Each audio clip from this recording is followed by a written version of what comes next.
Today I'm with Matt, who in his own words is the worst golfer at this golf club. Yeah, but not for long. We're doing short chipping today, a shot we haven't covered. Not only how to make crisp contact, but also an element of tactics, which club to use and when. Lots to talk about. Let's get into it. I think that technique-wise, okay, but I can't control the distance. I'm quite often leaving it short.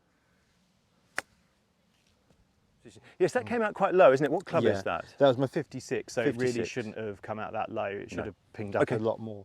Yep. And again, scuff the floor that time. Right, so you've hit the ground there, okay. Right, Matt, I'm going to stop you there. Don't hit the shot. Just address the ball there and let's talk about a little bit about why these shots might be going so low. You've done a nice job of the ball position, which is on the right heel. I like that. Yep. Stance could be a bit narrower, but the main thing is if you let go of the club, and you walk over there. I've done it again with the shaft lean, haven't I? And we have had this a couple of times. If you stand this wide and lean the shaft that much, then of course you're going to de-loft the club. I think you're going to have a much easier time of it with the ball in the same spot, but just a narrower stance. And that way, the shaft won't lean quite so much. You've got the hands opposite the inside of the left leg. And the ball is back and the head is forward, which is our golden rule of chipping. I call it the leaning Tower of Pisa for obvious reasons. You see my spine is slightly tilting or leaning towards the target. And with a shot like this, we are trying to hit down, and so that's an appropriate way to make sure that happens. Not too much if I can hit this shot. You hear the difference there, and the flight has popped up. Handle is not so far forward. It is forward. This is perfect. And that's a more gentle, loopy flight, isn't it? Yeah, much better flight on the ball. You need to not lean the shaft quite so much. This is perfect, absolutely spot on. And then the flight loops up. Yeah. Yeah, the downside of that is you've got to use a longer swing, but you're making better contact. Yeah, good shot. How's that? That's the best one yet. Much better. But it's still short. For your tactics, I want you to imagine that you've got 3 shots. One's a stopper, which is this one. Okay. And you're always using this. Yeah. Well, that's why you're always short. Yep. Because it pitches and it stops. And you're into a slight upslope here to stop. In this instance, we could actually land the ball 1/3 and roll it 2/3. That would require a shorter swing with a more straight-faced club and a landing point that's closer to us. And if you miss-hit it with an 8-iron, yeah, it's still okay. If you miss-hit it with a sand wedge, it's not okay. If you thin it.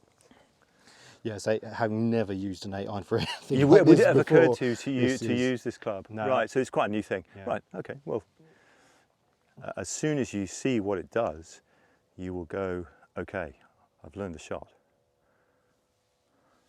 Well done. Perfect landing point. And that should roll out now, and that's the best shot you've hit. After 3 goes with a club that you've never used before, you have a better result than all those really lovely shots with the sand wedge. Yeah. So I think this is a much easier shot. Beautiful. This could be even better. Go on, in you go. Oh, flagstick. Pretty impressive, actually, as a transformation. So we've got the floater. Yeah. We've got the stopper, as I call it. We've got the runner, now the 50-50, which would be the pitching wedge, wouldn't it? Okay. So I'll give you that, and I'm going to move the landing point, but the same rule applies. Right, Matt, pitching wedge. Super. Oh, that's lovely. And you can see, can't you, that's the 50-50 flight, and that is a really good shot. Okay. So what I want you to do in terms of tactics is look at situations, and we'll go to different spots in a moment. Look at situations and go, oh, okay, where's my landing point? So what club is it? Right, so Matt, we're on the short side here, a little bank to go up. What are you going to do? Where are you going to land it? What club would you use? How do you see this shot? Okay. I'll give you the towel, actually, and you can put that down where you think the ball has to land. I'm going to go with that landing point. It's got to be the sand wedge. Yep. Let's see how you get on. Right. Well, that's a really good shot. But that 15 feet, 18 feet too far. And you played a really nice shot, didn't you? Yeah. Okay. And then you've landed it in the bank. So you see, it's very interesting that you've chosen this shot. I would never have advised you to play this shot, nor would I ever play the shot like that at all. If there was a bunker in the way, you'd have to, of course. Yeah. So I would say the landing point should be here. I think the 8-iron to start with. Okay. So, yes, 6 inches. Now I don't think you'd ever do that with a sand wedge. You'd never, it's such an easier shot. Yeah. So when I say loft is not your friend around the greens, this is a really great illustration of it. You walked straight into the trap by saying, I've got to land it on the green. You never even thought about running it up the bank. And so again, you've learned a shot which you can use in different situations. There will be firm banks here that you can run the ball up.